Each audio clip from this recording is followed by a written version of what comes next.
kan terkenang selama hidupku.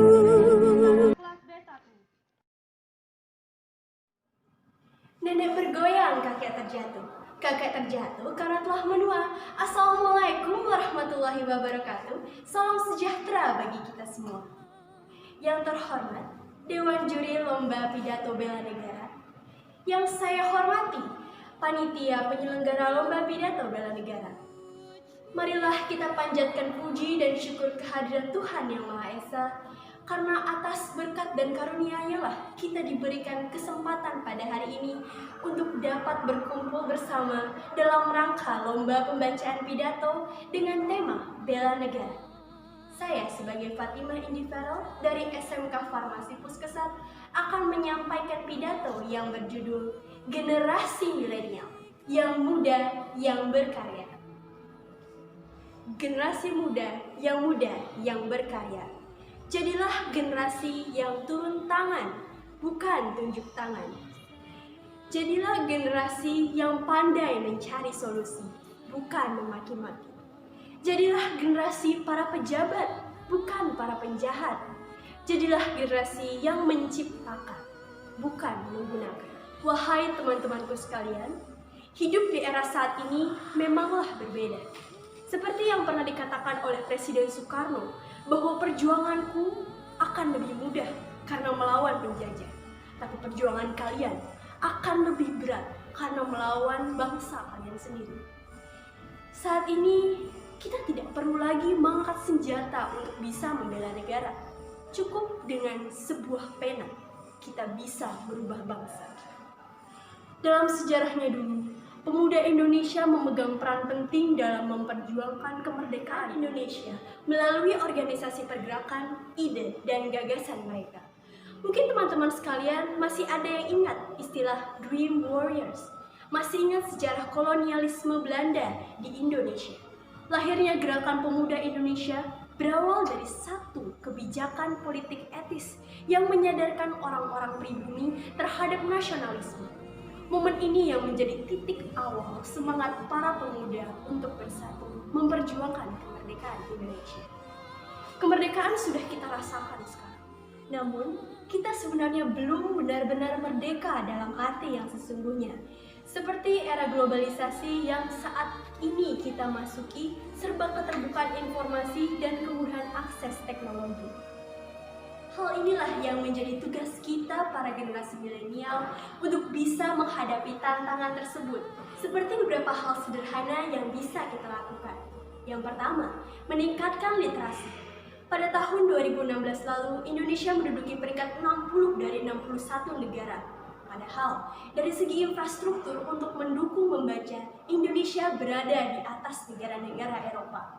Selain buku, kemudahan teknologi seperti buku online seharusnya bisa dimanfaatkan oleh anak-anak muda untuk mulai membiasakan membaca. Percaya bahwa membaca setiap hari bisa menambah wawasan kita dalam merangsang kemampuan verbal maupun kreativitas. Hal ini dapat dimulai dari langkah sederhana seperti membaca buku-buku novel favorit kita dengan genre yang bisa kita pilih sendiri sesuai keinginan. Tidak ada yang salah loh teman-teman. Siapa tahu setelah minat membaca kita tumbuh untuk sekedar uji coba, kita bisa berekspresi menyalurkan ide dan gagasan kita ke dalam bentuk visual cerita seperti cerpen atau bahkan novel. Dari yang tadinya sekedar hobi semata bisa menjadi peluang usaha untuk kita sendiri. Poin yang kedua, terbuka dalam menerima berbagai macam pemikiran dan pengalaman baru. Dunia saat ini semakin dinamis. Keterbukaan informasi juga membuat kita terpapar budaya dan pengalaman baru. Mulai dari mengikuti seminar-seminar dan workshop yang dapat melatih diri untuk berpikir kreatif dan mengasah jiwa kepemimpinan kita. Kita juga dapat bergabung dengan organisasi maupun komunitas sosial yang membiasakan kita untuk menerima perbedaan pendapat, lebih peka terhadap lingkungan, dan aktif dalam diskusi. Sebagai salah satu contoh organisasi interaksi yang dapat menimbulkan jiwa dan sikap kepemimpinan kita, seperti Palang Merah Remaja, kita bisa berkontribusi untuk menjadi relawan tanggap dan aksi kemanusiaan membantu sesama, atau pramuka yang dekat dengan cinta kepada lingkungan dan alam. Dari hal-hal kecil yang kelihatannya sepele namun justru bernilai besar bagi kita semua untuk membuka diri, open-minded, berubah mindset untuk berpikir maju.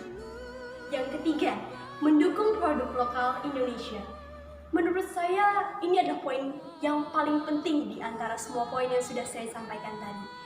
Cara lain menjadi pemuda berkarya adalah dengan memajukan, membeli, dan menggunakan produk lokal sebagai bentuk dukungan untuk usaha kecil menengah. Hal ini juga sebagai salah satu bentuk rasa cinta tanah air, nasionalis kita sebagai generasi muda yang berbangga menggunakan produk dalam negeri yang kualitasnya tidak kalah dengan produk-produk luar negeri. Para pengusaha produk lokal ini juga bagian dari roda perekonomian di Indonesia. Menggunakan produk lokal perlahan juga bisa membantu mendongkrak nilai mata uang rupiah. Teman-teman bisa membayangkan bukan?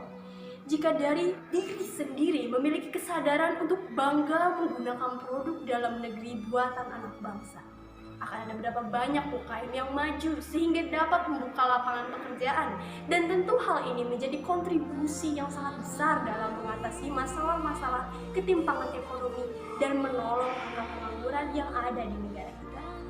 Poin keempat sekaligus yang terakhir, menjadi pengguna internet dan media sosial yang baik. Kemudahan mengakses internet dan konten yang kita buat maupun terima kadang bisa berdampak positif dan negatif. Namun, kita sebagai generasi penerus bangsa harus bijak dalam memanfaatkan media sosial, mulai dari membuat konten, menyebarkan, hingga menanggapi konten yang diterima. Kamu bisa memanfaatkan media sosial dan internet untuk berkarya atau tukar pikiran maupun informasi positif. Jangan sampai media sosial menjadi saran untuk menjatuhkan satu sama lain atau menyebarkan informasi hoax. Intinya, jika kita menggunakan semuanya secara positif, kita juga akan merasakan manfaat positifnya. Banyak peluang yang terbuka di tengah kemajuan teknologi dan informasi. Banyak pula tanggapan yang harus dihadapi pemuda Indonesia di era modern. Lain generasi, lain pula cara yang dijalankan. Tetapi peran kita sebagai pemuda tetaplah satu, yaitu mewujudkan mimpi Indonesia yang berkualitas dan menjaga persatuan Indonesia.